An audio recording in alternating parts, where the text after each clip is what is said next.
नमस्कार मित्रांनो, आपल्या कलाविश्वातून अत्यंत वाईट बातमी समोर आली आहे। मराठी कलाविश्वातील सर्वांचे लाडके अभिनेते रितेश देशमुख यांच्यावर दुःखाचा डोंगर कोसळला आहे। त्यांच्या जवळच्या नातलगाचे सकाळी नदीत बुडून दुर्दैवी निधन झाले आहे। तर चला जाणून घेऊ काय आहे सविस्तर माहिती।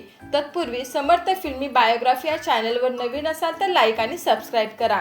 तर मित्रांनो, रितेश देशमुख यांचा आगामी चित्रपट राजा शिवाजी या चित्रपटाच्या शूटिंग दरम्यान एका सहकलाकाराचा नदीत बुडून निधन झाल्याची दुर्दैवी घटना समोर आली आहे। या चित्रपटात रितेश देशमुख हा मुख्य भूमिका साकारत आहे। या धक्कादायक घटनेने चित्रपटसृष्टीत खळबळ उडाली आहे। शूटिंग दरम्यान काही कलाकार नदी किनारी जात होते, त्यावेळी सहकलाकार डान्सर पाय घसरून नदीत पडला आणि त्याचे जागीच दुर्दैवी निधन झाले। त्यांचा सहकलाकार गाळात फसल्यामुळे तो बचाव टीमला सापडला नाही। नंतर 2 दिवसांनी त्याची डेड बॉडी सापडली। तर मित्रांनो, आपल्या चॅनलकडून भावपूर्ण श्रद्धांजली।